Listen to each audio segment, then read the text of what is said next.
Noong taong 1912, inilunsad ang Titanic. Dumating si Rose kasama ang kanyang kasintahan na si Caledon na inanyayahan siya at ang kanyang ina na sumama sa isang espesyal na paglalakbay sakay ng higanteng barkong ito, ang Titanic. Sa sandaling iyon, naglalaro ng poker sina Jack at Fabricio kasama ang dalawang lalaking walang perang maipusta. Ang tanging meron sila ay 2 tiket para sa Titanic, kaya naman iyon na ang kanilang ipinusta. Siyempre bihasa ng manlalaro ng poker si Jack, kaya madali niyang napanalunan ang mga tiket mula sa kanila. 5 minuto na lang bago umalis ang barko. Kaya mabilis silang tumakbo papunta rito at nakarating pa sa huling pintuan bago tuluyang isara ito. Ang mga pasahero ay nagpaalam sa kanilang mga mahal sa buhay bago umalis sa daungan. Siyempre, walang taong maipapaalam sina Jack at Fabricio, ngunit ginaya nila ang iba para hindi sila mapansin. Matapos nilang magpaalam sa mga hindi naman nila kilala, pumunta sila sa kanilang kwarto sa 2nd klase, na karaniwang ibinabahagi pa sa 2 ibang pasahero. Samantala, sa unang klase, inaaayos ng mga katulong ang mararangyang kwarto ni Rose at inilalagay niya ang kanyang mga larawan para makaramdam siya ng kaginhawahan habang nasa barko. Sa tanawin habang mabilis na dumadaan ang barko sa tubig at pinapanood nila ang mga dolphin na lumulundag sa harap nito habang ito ay naglalakbay. Si Jack ay naglalarawan ng mga pasahero ng barko. Mahusay siyang artista at siyempre, nasa ibabang deck siya kung saan kadalasang bumababa ang mga alagang aso ng mga mayayaman para umihi. Sandaling iyon, nakita ni Tommy si Rose na nakatayo sa itaas. Sinabi niya, mas malaki pa ang tsansa mong maging presidente ng Amerika kaysa makausap mo siya. Pero syempre, hindi nakikinig o binibigyang pansin si Jack at hindi niya iniwan ng tingin si Rose. Ito na ang sandaling unang nagtagpo ang mga mata nila. Nahirapan siyang huminga sa buhay na nakatakda na para sa kanya, na siyang naging buong buhay niya, at sa sandaling iyon, nagpasya siyang tumalon. Mula sa barko, isang gabi nagpasya siyang tumalon sa dagat, pero dumating si Jack at pinigilan siya. Sinabi nito, "Kung tatalon ka, sasama ako para iligtas ka." Nang biglang dumating si Jack mula sa likuran niya, sinabihan siyang huwag ituloy iyon at sinubukan siyang kumbinsihin na bumalik na lang sa loob. Sinabi naman ni Rose na nakakaabala siya at hindi siya makapag-isip ng maayos, kaya utos niya ay lumayo na ito para makatalon na siya. Sumagot si Jack na sa kasamaang palad hindi iyon maaari. Bahagi na ako ng buhay mo ngayon. Kung tumalon ka, kailangan kong sumunod sa iyo para iligtas ka. Inilahad niya ang kanyang kamay sa dalaga at inanyayahan itong bumalik. Nahulog si Jack kasunod niya at pilit siyang hinahawakan ng may hirap habang sumisigaw naman ang dalaga. Nagkaroon ng ingay at kaguluhan dahil sa sigawan at sa dulo, nakita nilang nakahiga si Jack na parang nakapatong sa dalaga. Nasa ibabaw siya ni Rose at natanggal ang kanyang sapatos habang sumisigaw naman ang dalaga. Sinabi na lang nila sa iba na nadulas lang siya kaya tinuring na bayani si Jack. Masaya naman ang lalaki at inimbitahan si Jack sa kanilang marangyang silid. Upang mapagkasundo sila ni Rose, dapat sanang magbigay ang lalaki ng regalo para sa kanilang kasal. Sa susunod na linggo regalo ay ang kuwintas na tinatawag na Puso ng Karagatan na dating pag-aari ni Haring Louis XVII ng Pransya. Kinabukasan, naglalakad sina Jack at Rose sa kubyerta ng barko. Sinabi ni Rose na gusto lang siyang magpasalamat, hindi lang dahil iniligtas siya nito, kundi para na rin hindi na siya kutyain ng iba at para masabi niya ang kanyang tunay na niloloob. Tinitigan siya ni Rose ng ganoon at hinugot ang talaan na hawak niya. Binuksan niya ito at nakita ang mga iginuhit niyang larawan. Umupo siya at isa-isang tiningnan ang mga ito at labis na humanga sa ganda ng kanyang gawa. Sinabi niya sa kanya, "Napakaganda talaga ng mga iginuhit mo." Gusto niyang maging malaya at mabuhay ng masaya gaya ni Jack. Nangako ito na ituturo sa kanya ang lahat ng bagay na hindi niya naranasan, mula sa pagsakay ng kabayo hanggang sa simpleng kasiyahan. Nang makita sila ng ina ni Rose, nahiya ito at agad na ipinakilala si Jack. May isang mabait na babae, dinala niya si Jack sa kanyang silid at binihisan ito ng damit formal na pag-aari ng kanyang mga anak. Naging napakaayos at maganda ang hitsura ni Jack. Nang makapasok siya sa marangyang bahagi ng barko, labis siyang namangha. Parang palasyo talaga ang loob nito. Tumayo siya sa tabi ng mga mayayaman at sinubukang gayahin ang kilos nila. Naramdaman ni Jack na parang binalewala lang siya nito. Sa sandaling iyon naman, bumaba si Rose mula sa itaas, sumunod kay Caledon at nagkatinginan silang dalawa. Pagkababa ni Rose, lumapit siya kay Jack. Ang galaw niya ay parang sa mga pelikula. Hinawakan niya ang kamay nito, itinaas ang mukha nito paharap sa langit at sabay silang naglakad. Doon sinubukang pahiyain ni Caledon at ng ina ni Rose si Jack, pero nanatili itong kalmado at matapang. Pagkatapos kumain, nilapitan ni Rose si Jack at nagkasundo silang magkita muli. At nang magkita sila sa oras na iyon, tinanong niya ito kung handa na ba ito para sa tunay na kasiyahan. Dinala siya ni Jack sa isang pagtitipon sa ikatlong antas ng barko. May murang serbesa kung saan lahat ay sumasayaw, nagkakasiyahan at tunay na masaya. Kahit may matumba sa sahig at hindi na makabangon, nagpatuloy lang sila sa kanilang ginagawa at tila wala silang pakialam sa isa't isa. Pero may bantay si Spicer ang sumunod sa kanya at nagbalita sa fiancé ni Rose. At nang sabihan siya nitong huwag na niyang ulitin ang ginawa niya, sumagot siya. Hindi ako obligadong sumunod sa iyo at malaya akong gawin ang anumang gusto ko. Nagalit ito sa kanya at sinabi, nakatakda tayong ikasal at balang araw ay magiging asawa kita. Natakot si Rose sa galit at matinding damdamin nito, kaya sumagot na lang siya. Sige, susundin ko na ang lahat ng gusto mo. Nang pumasok siya sa loob, binalaan siya ng kanyang ina. Huwag na siyang makikita o makikipagkita sa binatang iyon. Nang bumaba sila, naroon si Jack at gustong makita siya, pero hinarang siya ng mga bantay. Nakita siya ni Spicer na nakatayo doon at lumapit. Nagpapasalamat si Caledon sa ginawa mong pagliligtas. Pero tapos na ang bahagi mo dito. Ayaw ka na naming makita pa. Naglabas ito ng $20 at inabot sa kanya. Para umalis na siya. Tinanggihan ito ni Jack. Ayaw niya ng pera o anumang bagay mula sa kanila. Ang gusto lang niya ay makausap sandali si Rose. Umakyat siya sa pinakamataas na palapag at ninakaw ang isang diamante at kuwintas na pag-aari ni Sari mula sa mga nakakulong na nakatayo sa itaas.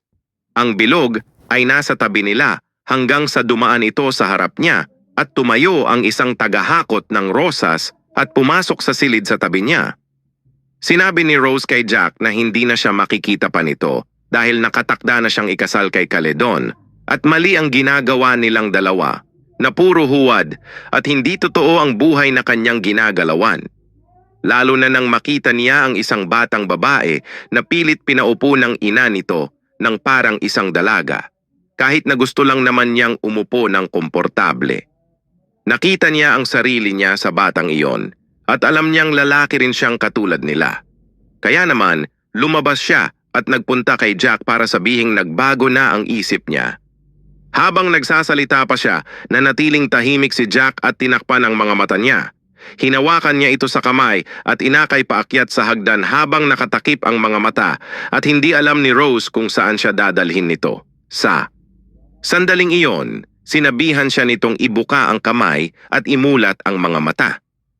Pagdilat niya, parang lumilipad siya sa ibabaw ng karagatan. Ito ang lugar kung saan unang hinalikan ni Rose si Jack. Makalipas ang ilang sandali, dinala ni Rose si Jack para ipakita ang kanyang mga ipinintang larawan. Ang mga gawarin niya, pumunta siya sa kaha, binuksan ito at inilabas ang kwintas na puso ng karagatan at ipinakita sa kanya.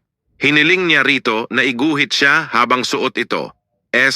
Pagkatapos niyang lagdaan ang gawa at ibigay sa kanya para ipagmalaki niya, ibinalik ni Rose ang kwintas sa kaha. At syempre, puno ng pera ang loob ng kaha. Sa sandaling iyon, nakadamit na si Rose at naghihintay si Jack sa labas. Biglang kumatok sa pinto at pumasok si Spicer. Tumakbo si Rose papasok at lumabas sa likurang pinto. Nang habulin sila nito at makita, tumakas sila palayo. At syempre, hinabol sila nito. Para kay Rose, ito ay isang pakikipagsapalaran na hindi pa niya nararanasan noon at masaya siya habang tumatakas. Hindi sila iniwan ni Spicer hanggang sa makakita sila ng sirang pinto at makapasok doon. Nang bumaba sila mula sa pintong iyon, napunta sila sa mga silid ng kargamento. Galit na galit si Caledon nang makita ang guhit. Nag-isip ito ng paraan para mapahamak si Jack. Palihim na inilagay ng kanyang tauhan ang kwintas sa bulsa ni Jack at inakusahan itong nagnakaw. Sa ibang bahagi, nakahinga at nagpapahinga naman ang mga tauhan. Naglalakad sila sa harapan habang patuloy ang pagtakbo ng barko. Hindi nila alam na papunta na ito sa kapahamakan. Matapos silang pagmasdan sandali, nagkatinginan sila. Muli silang tumingin at nakita ang isang malaking yelo na nasa harapan na mismo, napakalapit na nito. Agad silang tumunog ng kampana at sinubukang ilihis ang barko pakanan para umiwas.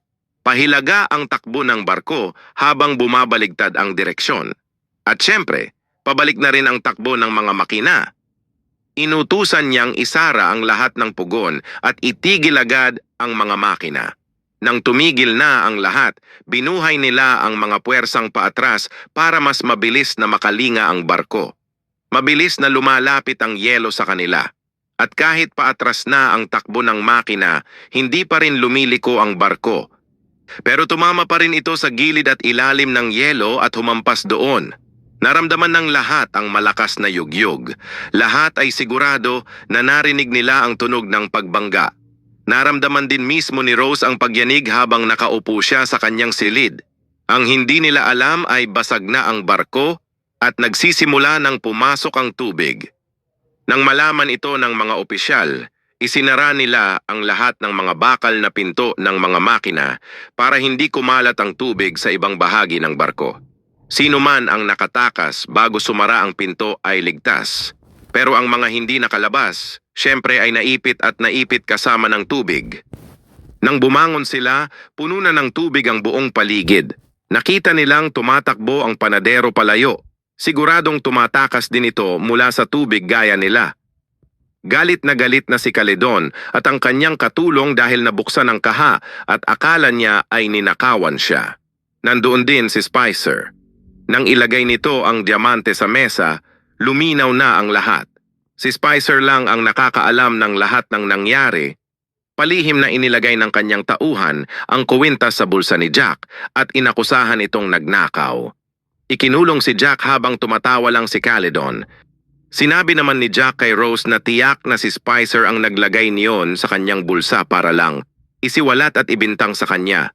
At narinig niyang sinasabi ni Spicer na kahit hindi naman sa kanya ang bulsang iyon, habang nagkakagulo at nagmamadali ang lahat, dahan-dahan nang lumulubog ang harapan ng barko. Nasa pantalan naman si Jack at nakikita niyang tumataas na ang tubig sa kanyang harapan. Nakita niya si Spicer na gulat at sinuntok ito sa tiyan. Sinabi niya rito, "Liham galing kay Ginoong Caledon kapalit ng 20 dolyar na ayaw mong tanggapin." Kinuha niya ang susi ng mga posas na nakakabit sa poste, iniwan ito sa pantalan at umalis. Naghihintay naman ang pamilya at ang ibang tao para sa kanilang pagkakataon. Sinabi naman ng ina ni Rose sa opisyal na isunod-sunod sila ayon sa antas at katayuan sa buhay para hindi masikip at para hindi makasama sa kanila ang mga mas mababa. Dumating na ang pagkakataon ni Rose na sumakay, pero hindi ito tumuloy at tumakbo papasok sa loob para tingnan ang daloy ng tubig. Nang habulin siya ni Caledon, sinabi nito, "Gusto mo lang maging kalapating mababa ang lipad ng lalaking iyon?" Sumagot naman si Rose, "Mas mainam pa maging ganoon kaysa maging asawa mo. Milyon na beses pa mas mabuti." Patuloy siyang tumatawag at hinahanap si Jack. Sa sandaling iyon, umakyat naman si Jack sa opisina para lumayo sa tubig at biglang narinig niyang tinatawag siya ni Rose. Sumagot siya ng malakas at kumatok sa pinto hanggang sa marating niya ito. Humingi siya ng paumanhin sa hindi pagsama rito noong kailangan siya nito. Sinabi naman ni Jack na si Spicer ang naglagay ng kwintas sa kanyang bulsa. Noong pumasok sila kanina, at dala-dala nito ang susi habang umaalis, kaya sinabihan niya si Rose na maghanap ng ekstrang susi sa mga nakasabit. Pero sa kasamaang palad, Wala namang mahanap kahit saan, kahit sa loob ng kabinet ng opisina. Sa sandaling iyon, lumubog na ng husto ang harapan ng barko at umabot na ang tubig. Habang naghahanap, biglang nakita niya ang palakol pang emergency sa kanyang harapan. Binasag niya ang salamin, kinuha ito at mabilis na bumalik. Ipinakita niya ang palakol at nagtanong, "Sapat ba ito para maputol ang kadena?" Sumagot si Jack, "Malalaman natin ngayon." Sa wakas tinamaan niya ng husto ang kadena at naputol ito. Nakawala na ang mga kamay ni Jack. Nagkagulo at nag-ingay ang lahat at halos hindi na mapigilan ang sitwasyon. Bumunot ng baril si Emuel at binalaan silang sino mang lumapit o mag-ingay ay babarilin niya. Walang ibang naisip na solusyon si Caladon kundi ang lapitan si Murdoch, ang pangalawang pinuno ng mga pulis. Sinabi niya rito, "Negosyante ako at may mas magandang alok ako sayo." Inilagay niya ang 10,000 dolyar sa bulsa nito at sinabing, nakapaglaan na noon si Murdoch ng pwesto para kay Caladon sa bangka kahit na magulo na ang lahat. Sa sandaling iyon, sinabi ni Spicer Joe sa kanya na nakita na niya si Rose. Nasa kabilang panig daw ito kasama si Jack. Mahal pa rin daw niya ito kahit na ininsulto siya nito ng ganoon, kaya hindi siya sumakay at sinundan pa sila. Nagkagulo na ang lahat at nagmamadaling sumakay sa mga bangkang pangligtas. Sinubukan ni Caladon na isakay si Rose, sinasabing isasama rin daw niya si Jack. Pumayag muna si Rose, pero nang makita niyang iiwan lang pala nito si Jack, tumalon siya pabalik sa barko para manatili kasama ang binata. Hinabol sila ni Caladon na may dalang baril, pero naubusan ito ng bala at sumuko na lang. Tinanong siya ni Spicer kung ano ang nakakatawa. Sagot nito, "Ang nakakatawa, nasa balat na suot ni Rose ang brilyante." Tumakbo silang dalawa papunta sa kainan at nagtago dahil akala nila ay hinahabol pa sila. Naghanap sila ng ibang daanan hanggang makakita ng hagdanan. Umakyat sila doon, pero nakita nilang nakakandado ang isang bakal na pinto. Sa kabutihang palad, nakita sila ng isang katulong at akmang aalis na sana ito. Nakiusap naman sila na buksan ito at huwag silang iwanan. At talagang bumaba ito para buksan ang pinto. Sa pagmamadali at gulo, nadapa ito at nahulog. Nahulog mula sa kanya ang mga susi niya. Kaya humingi ito ng paumanhin. Siyempre hindi sumuko si Jack. Nakita ni Murdoch na halos lubog na ang barko at 2 bangka na lang ang natitira. Lahat ay nagpupumilit sumakay, pero bumunot ito. Ang baril at binalaan, sinumang lumalapit ay babarilin niya. Sa kanyang paglalakad, nakita niya ang isang batang babae na umiiyak sa tabi ni Wajita. Nilapitan niya ito at sinabi sa opisyal na wala nang ibang kakilala o kamag-anak ang bata kundi siya lang. Kaya pinayagan silang makadaan. Gaya ng alam natin, hindi lahat ng pasahero ay nakasakay, marami ang naiwan sa barko. Ang iba ay tinanggap na lang ang kanilang kapalaran, ang iba naman ay pinatulog na lang ang kanilang mga anak para hindi na sila maramdaman ang takot at pagkalunod, habang ang iba ay gumagawa ng paraan para makaligtas kahit paano. Sa oras na ito, kalahati na ng barko mula sa harapan ay lubog na ng tuluyan. Dahil sa bigat at presyo ng tubig, nabasag ang salamin sa tulungan at doon na rin nasawi ang kapitan. Kaya naman, nagtakbuhan ang lahat patungo sa hulihan ng barko na akala nila ay hindi pa lulubog. Samantala, tumatakbo naman sina Jack at Rose patungo sa hulihan para manatili pa sa ibabaw hanggat maaari. Biglang, nagsimulang magkawatak-watak at bumagsak ang mga bahagi ng barko. Mula sa mga bangkang pangligtas, nakatingin lang silang lahat mula sa malayo habang lumulubog ang barko. Hindi lahat ay nakakapit ng maigi gaya ni na Jack at Rose. Pero gaya ng inaasahan, hindi nagtatagal ang swerte. Nagsimula ring lumubog ang kabilang kalahati mula itaas hanggang ibaba. Wala nang matatakbuhan at wala nang mapagtataguan pa. Tiyak na ang kamatayan. Nang malapit na sila sa tubig, sinabihan siya nitong huminga ng malalim at huwag na huwag bibitaw sa kamay nito. Lumubog na ng buo ang barko. Nasa ilalim na ng tubig ang lahat kasama sina Jack at Rose. Dahil mabilis na ang agos, napaghiwalay sila ng isa't isa. Umahon si Rose at tinawag si Jack. pero wala ito sa kanyang tabi. Ang lahat ay nasa matinding gulo at takot. May isa na ring nalulunod, kaya kumakapit ito ng mahigpit sa kanya.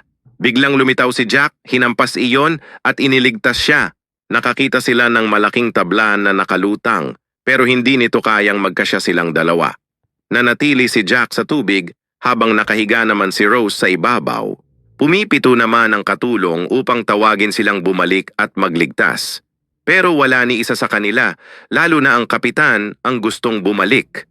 Si Kapitan Luisa naman, na may 3 bangka, inutusan niyang iwan ang 2 at isa lang ang ibalik para magligtas ng sino mang kaya, kahit karamihan ay wala na. Sa huling sandali, nakiusap si Jack kay Rose. Mangako ka sa akin, mabubuhay ka ng mahaba, mag-aasawa, magkakaanak, at mamamatay ka ng payapa at matanda. Huwag kang susuko kahit ano pa man ang mangyari. Nasasaktan si Rose habang naririnig ito, pero hindi siya iiwan ni Jack hanggat hindi siya nangangako. At sa wakas, nangako siya. Sa sandaling iyon, bumalik si Louie na may dalang ilaw, naghahanap ng sino mang buhay pa sa tubig. Pero sa kasamaang palad, patay na ang lahat at nakalutang na lang. Sumigaw ito ng malakas kung may nakakarinig pa, hinihikayat ang mga kasama pero wala nang silbi noon. Nakahiga na lang si Rose sa pinto, nakatingin sa langit at kumakanta. Biglang nakita niyang may bangkang papalapit mula sa malayo.